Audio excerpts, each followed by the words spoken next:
Oi pessoal, boa tarde. Uma pena não ter dado certo eu estar aí com vocês, mas no final de janeiro já está tudo acertado. Nós nos encontraremos e podemos conversar sobre educação permanente e outras coisas que vocês estejam interessados.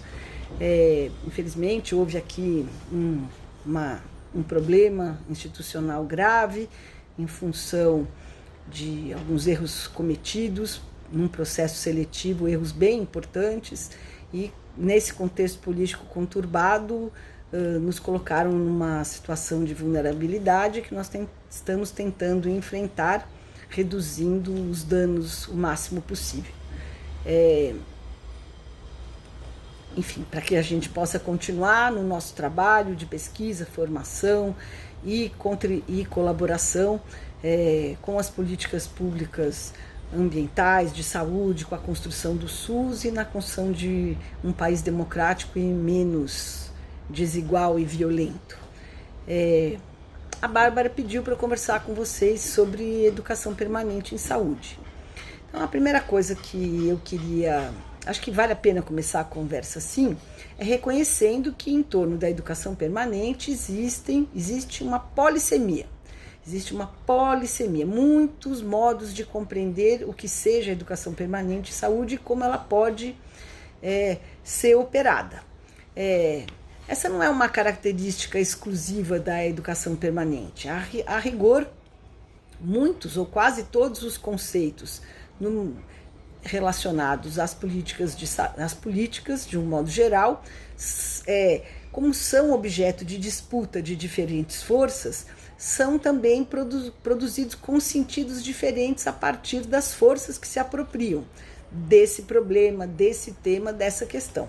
O Rubem Matos discutiu isso de um modo bem interessante no começo dos anos 2000 em relação à integralidade, mostrando que não só em diferentes momentos forças diferentes pensaram e formularam integralidade de modos diferentes, como no momento presente, essas diferentes forças continuam atuando e diferentes grupos vão trabalhando com integralidade com sentidos diferentes, se identificando ou se aproximando dos conceitos e sentidos produzidos por uma força ou por outra força.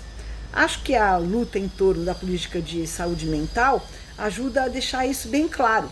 Existem projetos diferentes em disputa o tempo todo. A disputa não é revogada quando uma política é formulada. Existe disputa na hora de formular a política, mas depois, nos momentos da sua efetivação, reconstrução, reformulação ao longo do tempo, as forças continuam atuando e disputando. Então, a luta antimanicomial nunca deixou de ser uma luta. As forças manicomiais e as forças antimanicomiais, e elas não são só dois blocos, existem variações dentro de cada bloco, estão permanentemente disputando sentidos em diferentes âmbitos, tanto lá no âmbito do Ministério da Saúde, da formulação dos textos das políticas, dos textos formais das políticas, como no cotidiano do trabalho, atravessando os diferentes corpinhos de trabalhadores, usuários, familiares, e disputando sentidos. Então, as forças antimanicomiais não estão só dentro do manicômio, elas estão presentes, por exemplo, no cotidiano dos serviços de saúde. Assim como as forças antimanicomiais estão presentes em diferentes âmbitos. A disputa nunca para. A disputa é permanente e a disputa de sentidos, então, se faz o tempo todo. Em relação à educação permanente, acontece a mesma coisa. Existe gente que pensa a educação permanente principalmente como uma estratégia democrática de pensar processos formativos em saúde, reconhecendo que para a aprendizagem acontecer, a aprendizagem é favorecida se o problema faz sentido para as pessoas. Então, se eu reconheço que eu preciso, que eu tenho um problema aqui nesse momento em relação a tal questão, eu posso me interessar e me conectar e até pensar em reformular meus pensamentos, meus conceitos em relação a uma questão X. E que se isso daí é feito de modo coletivo, reconhecendo os problemas e as dificuldades que as pessoas vivem no cotidiano, é possível montar processos formativos que façam mais sentido e então sejam mais efetivos. Tem gente que pensa que qualquer tipo de capacitação pode ser chamado de educação permanente. Então é gente que pensa que os problemas que acontecem no cotidiano do serviço são principalmente determinados por falta de compreensão. As pessoas não entenderam direito a política, não entenderam direito o modo como tem que ser, então elas precisam ser ensinadas. É como se a gente a cada momento pudesse...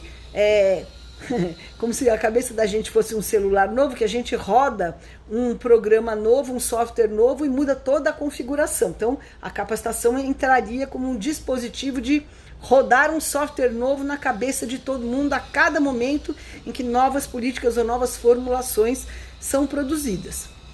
Tem gente, por outro lado, que acha que não é nada assim. Que os conceitos... e os valores com que as pessoas trabalham são produzidos a partir de diversos vetores que atravessam nossos corpos, nossas vidas. A formação, a nossa história de vida, nossos valores ético-políticos, as relações que a gente constrói no cotidiano do trabalho, todas essas interferem na maneira como a gente põe em prática a cada momento as coisas que a gente pensa. Até porque a gente não põe em prática do mesmo modo as coisas que a gente pensa em diferentes situações. Há situações em que a gente consegue fazer mais do modo como a gente pensa, há situações em que a gente consegue fazer menos. Há usuários que despertam na gente o que a gente tem de melhor, há usuários que despertam na gente, o que a gente tem de pior. Há colegas de trabalho que despertam na gente o que a gente tem de melhor, há colegas de trabalho que despertam na gente o que a gente tem de pior. Há gestores do mesmo modo. Então, são relações, múltiplas relações o tempo inteiro, acontecimentos que provocam na gente reações, sentimentos diferentes e que fazem com que a gente mobilize de modos diferentes nossos saberes. Então, existe uma multiplicidade de agires. Às vezes, uma equipe cuida maravilhosamente de uma situação e no mesmo dia comete um erro terrível em outra situação. Qual é a equipe? A que cuidou maravilhosamente bem ou a que não cuidou bem? Existe uma multiplicidade, as cenas diferentes vão produzindo coisas diferentes e,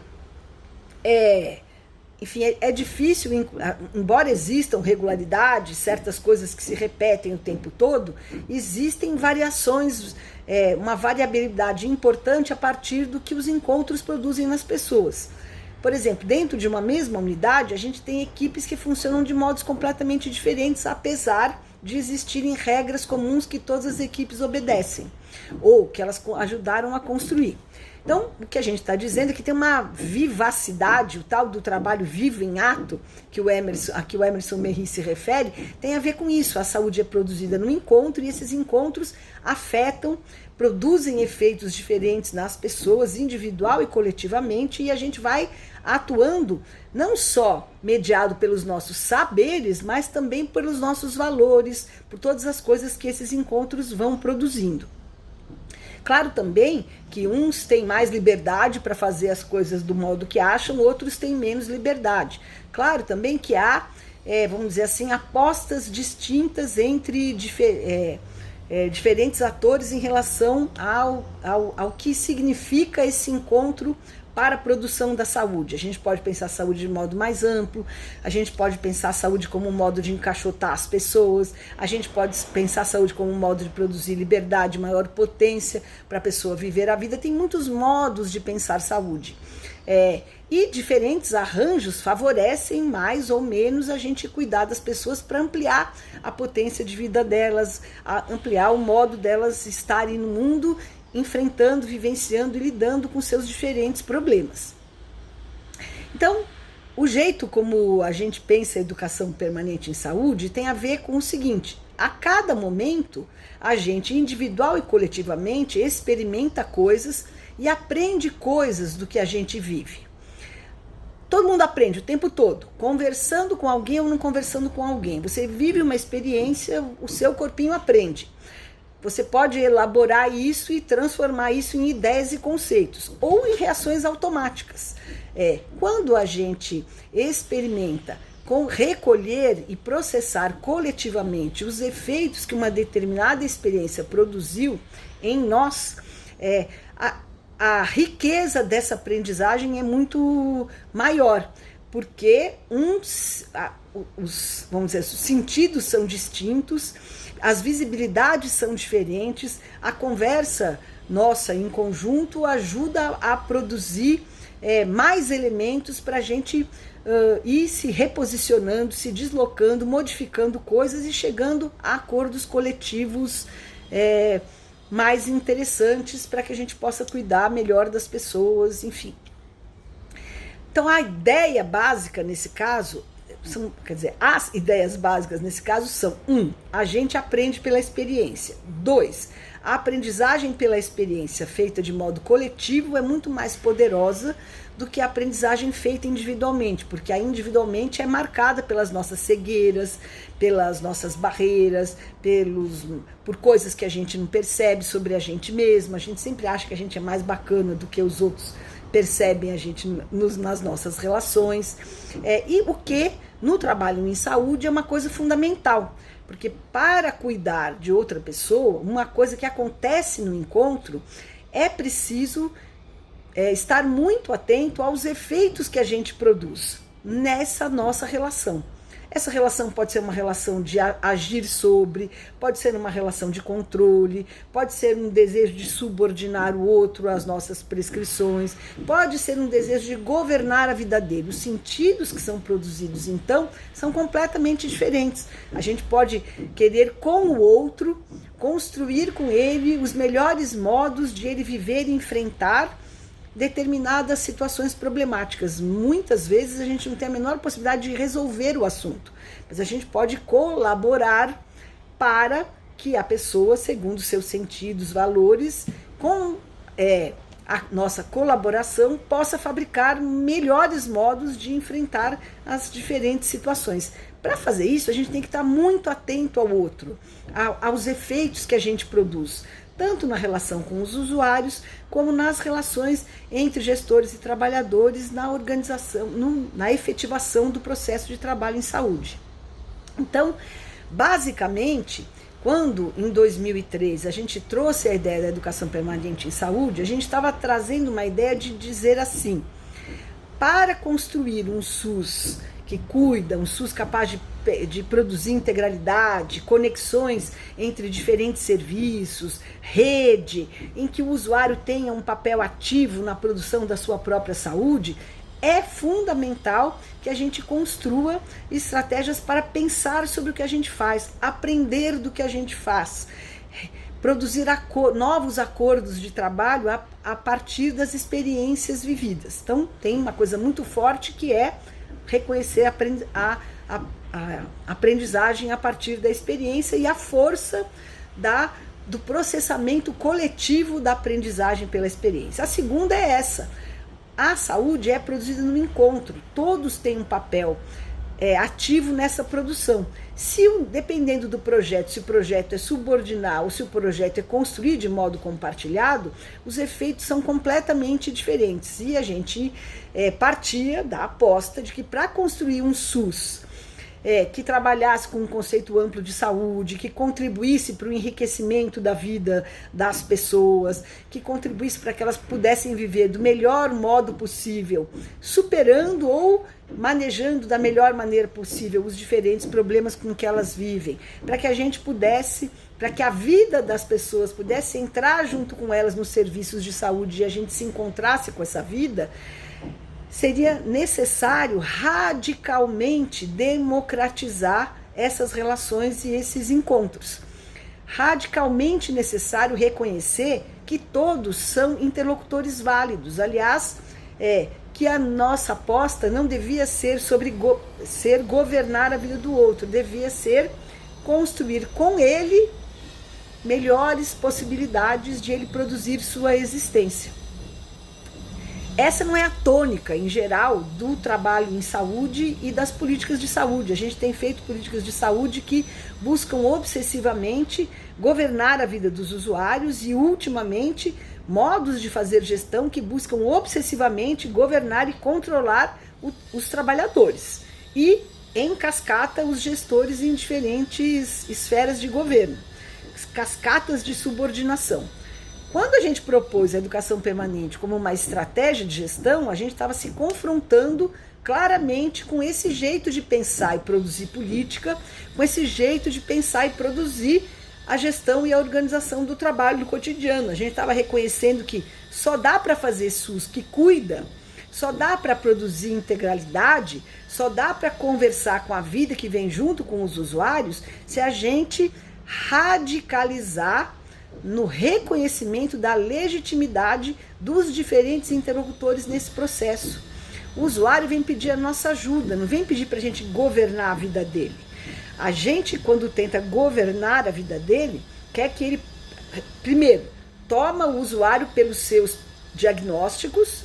Então, olha, o usuário vem com a vida dele. A gente faz um diagnóstico, esquece da vida, sobra só o diagnóstico. A gente quer que o diagnóstico ocupe um lugar central na organização da vida. Por exemplo, uma pessoa tem sua vida, milhares de coisas acontecendo, e ela também vem com diabetes. E a gente descobre que ela está vivendo com uma alteração ali no metabolismo do açúcar, vamos falar assim, da glicose, tá bom, ok, que é interferida por um monte de coisas do modo de viver a vida dela. A vida dela tem mais coisa do que isso. Aliás, esse monte de coisa que tem na vida dela provavelmente está interferindo nessa maneira do corpo dela expressar o sofrimento. Muito embora possa existir problemas bioquímicos efetivamente, né? Existem problemas bioquímicos efetivamente, mas eles também são afetados e produzidos por um monte de coisas, do modo de viver, do modo de enfrentar os sofrimentos, as dificuldades, o estresse, enfim. Um modo de organizar a vida, considerando dificuldades materiais, uma porção de coisas. Bom, o que a pessoa deseja quando ela vem pedir ajuda para nós? Que a gente consiga, junto com ela, inventar um jeito de ela manejar essa situação sem que ela tenha o seu modo de viver prejudicado ou piorado. Ou, melhor dizendo, que quem sabe a gente consiga construir com ela um manejo dessa situação que, inclusive, ajude que ela lide melhor com os vários sofrimentos que ela vai tendo na vida e que podem estar contribuindo para que ela viva essa situação de diabetes. Ela quer, como todos nós, quando enfrentamos um problema de saúde, colocar o problema no cantinho e continuar a viver a vida com as coisas que nos interessam, com as coisas que nos fazem potentes, que possibilitam que a gente produza a vida de um modo mais interessante.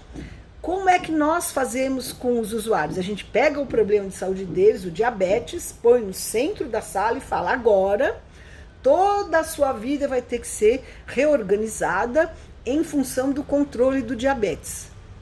E a partir desse imperativo, a gente vai prescrevendo rearranjos radicais no modo de viver da pessoa, que podem não fazer sentido nenhum para ela, que podem não caber na vida dela, e o que acaba acontecendo é que ela não consegue fazer o que a gente fala, sofre porque se sente culpada, e a gente ainda fala que ela não adere ao tratamento e não está interessada em cuidar da vida dela. Então, esse é um exemplo de como a gente, organizando o trabalho em saúde, não reconhecendo o usuário como sujeito da sua própria, governante da sua própria vida, não consegue fazer com que os nossos conhecimentos técnicos sirvam para ele. Como a gente pode perceber isso? Tentando prestar atenção nos efeitos que o nosso encontro produz nos usuários, em vez de carimbar, não adere, não quer cuidar da saúde. O que será que está acontecendo?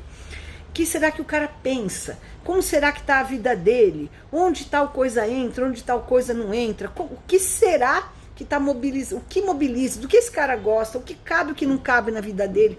Olhar de um modo mais amplo, junto com o usuário, possibilita que a gente construa projetos terapêuticos que façam mais sentido e então sejam mais efetivos. para produzir vidas melhores, não só para controlar a glicemia. Para fazer isso, a gente precisa recolher efeitos. No cotidiano do trabalho em saúde, como a gente conversa pouco, a gente supõe que todo mundo pensa a mesma coisa. Só que quando a gente vai olhar por dentro do trabalho, a gente vai vendo que não. Diferentes trabalhadores, a partir das suas experiências, das suas histórias, das suas formações, dos seus valores ético-políticos, traduzem de modos diferentes as expectativas e fabricam modos diferentes de se encontrar entre trabalhadores e com os usuários. Como a gente conversa pouco sobre isso, essas diferenças vão produzindo ruídos, que acabam virando conflitos. E assim, o cotidiano do trabalho vai virando um inferno. E os gestores, de um modo geral, falam: meu Deus, eu gasto 90% do tempo resolvendo conflito, separando briga. O que acontece? Esses conflitos, essa imensidão de conflitos que acontecem no serviço de saúde tem a ver com essa falta de conversa, com esse não reconhecimento de que cada um ali é portador de um projeto e no exercício do seu trabalho vivo tenta, de acordo com as suas possibilidades, colocar em prática os sentidos que ele reconhece como corretos para aquele lugar. Pode ser que em outro lugar a pessoa ache, inclusive, que ela deva fazer diferente. Mas a gente não conversa, supõe que o acordo existe, o acordo não existe e vira uma Babel. Na prática, os serviços de saúde são uma Babel, porque existe esse grau de autonomia dos trabalhadores, existe a disputa de projetos e geralmente não existem espaços para conversar. Então, a educação permanente em saúde, reconhecendo que a gente pode aprender sobre o que a gente faz, reconhecendo que todo mundo governa, propõe criar espaços para a gente recolher os efeitos do que a gente faz, perceber o que a gente faz produz de efeito no outro, aprender disso e chegar a novos acordos. Então ela pode ser uma estratégia de gestão mais democrática dos serviços, da relação entre serviços de uma secretaria como um todo. Quando a gente pensa a educação permanente como política, a gente pensa a educação permanente, então a gente pensa assim, em vez de construir relações de subordinação entre o gestor federal, estadual e os municipais, a gente tem que construir relações colaborativas. Então, como a gente, em vez de a gente supor que o gestor municipal não faz porque não sabe, em vez de a gente supor que o trabalhador não faz porque não sabe, a gente tem que reconhecer que todos são portadores de projetos, os contextos diferentes pedem coisas diferentes e a gente tem que construir estratégias colaborativas para aprender do que vivemos e efetivar as disputas de modo um pouco mais claro, como produzindo visibilidades para os conflitos, produzindo visibilidade para os diferentes projetos e possibilitando que acordos sejam feitos, ou rupturas, dependendo do que acontece. Então, esse jeito de pensar a educação permanente é um jeito de reconhecer, vamos dizer assim, é consequência do reconhecimento de que existe uma disputa permanente em todos os planos de construção da saúde e do sistema de saúde que precisa ser reconhecida e trabalhada. A gente precisa criar espaços para que as disputas se explicitem, não pelo discurso, mas a partir da visibilidade dos efeitos que diferentes apostas vão produzindo. E aí a gente pode se interrogar, se afetar a partir, enfim, desses diferentes efeitos e construindo coisas diferentes. Esse é um jeito de pensar a educação permanente. Existe gente que pensa a educação permanente só como uma estratégia mais democrática de produzir processos de aprendizagem. A gente reconhece que não é só pelo não saber que as coisas não acontecem, é por haver conceitos e disputas, é por haver condições materiais que impedem, relações de poder que obstaculizam. Então, uma capacitação não resolve relações de poder, uma capacitação não muda as condições materiais de trabalho e de existência. Uma não é suficiente, não é um assunto só do saber sobre. É muito mais complexo, envolvendo as relações e a vida. Então a gente precisa de estratégias mais poderosas para colocar essas coisas em discussão. Nos momentos seguintes, depois de 2005, predominou no Ministério da Saúde, predominaram forças que entendiam há essa ideia do saber como presidente das práticas de saúde. E a educação permanente foi transformada em sinônimo de cursos, capacitações, alguns cursos com metodologias ativas, que até produzem mais sentido, levam em consideração, vários deles, a ideia da aprendizagem pela experiência, mas muitos não. Enfim, e essa aí, então, foi ficando uma coisa difícil. Assim, é educação permanente? Não é educação permanente? Bom, eu acho que a gente não vai conseguir chegar a um acordo sobre o que é, o que não é, porque, na verdade, existem forças diferentes produzindo sentidos diferentes. Para uns, uma coisa é, para outros, outra coisa é. Depende de como a gente explica o mundo, de como a gente entende as relações, de como a gente entende a produção das práticas de saúde, dos encontros, dos múltiplos encontros que acontecem ali. Então, para mim, o que interessa? Muito mais do que eu olhar um negócio e falar é educação permanente, não é educação permanente, eu quero que o coletivo que está vivenciando aquilo recolha os efeitos que são produzidos a partir daquilo e vá chegando às suas próprias conclusões. Dependendo dos projetos, o que será valorizado serão coisas diferentes.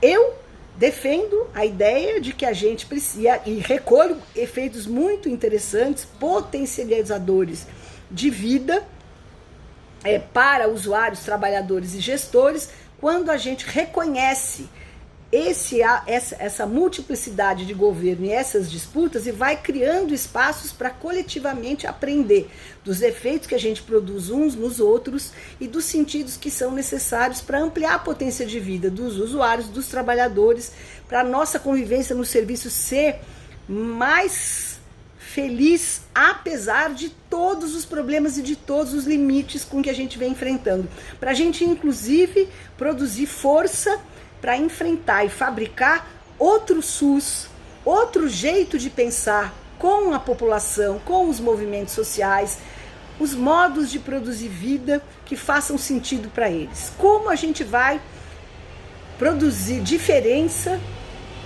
para os usuários entre um doutor consulta, que é um consultório, não sei se tem aí em Petrolina, mas aqui no Sudeste a gente tem bastante. São consultórios, são clínicas médicas que você vai lá, paga R$50, tem uma consulta na hora, faz uns X exames e acabou. Qual é a diferença disso de um cuidado continuado, integral, tarará, tarará, tarará? Como que a gente produz outro efeito no usuário? Ele só verá a diferença se a gente cuidar de outro modo. Só vai fazer sentido para ele lutar pelo SUS, não só pelo fato de ter que pagar ou não pagar, se o efeito que a gente produz na vida deles for diferente, se a construção que a gente fizer de vida com eles for diferente. E isso a gente não vai fazer por decreto, a gente não vai fazer a partir de portarias, a gente vai fazer a partir da construção de encontros mais produtivos e democráticos. E tem todo um conjunto, vamos dizer assim, de ferramentas que nos ajudam a colocar em análise e recolher e colocar em análise os efeitos do que a gente vai produzindo no nosso trabalho. Os efeitos uns nos outros, trabalhadores, uns nos outros, gestores, trabalhadores, uns nos outros, todos nós e os usuários. Reconhecendo que só vai ter o SUS que a gente quer se nós formos capazes de, junto com os usuários, ampliar sua potência de vida. Então, tudo que diz respeito à potência de vida dele nos interessa. Eu diria que, neste momento, se a gente não se encontrar de outro modo com os usuários, talvez aí no Nordeste a sensação esteja um pouco diferente, mas aqui no Sudeste, por exemplo, em São Paulo, que a gente tem governo federal, estadual e municipal na mesma toada, a possibilidade de discutir e produzir outro encontro com os usuários é fundamental para a gente poder resistir e existir. Resistir e existir. Se encontrar com o território coletiva e singularmente na produção das existências, fazendo um outro convite, que não é eu vou resolver o seu problema, ou você tem que viver segundo o modo que eu digo, porque eu sei o que deve fazer, é decisivo para a gente fabricar possibilidades de a vida com potência existir e a vida com potência se movimentar para produzir outro jeito de viver nesse país, para produzir uma outra lógica de produção da existência, em que as vidas das pessoas valham a pena, em que a gente não conviva com a morte, com a possibilidade da morte de metade da população, porque são vidas que são consideradas inúteis, desprezíveis e tudo mais. Para mim, no momento atual, pensar a educação permanente como uma estratégia de gestão, como uma estratégia de autogestão das equipes, como uma estratégia para mobilizar outro tipo de encontro com os usuários, é decisiva para a gente poder resistir e continuar existindo e fabricar um país diferente. Obrigada.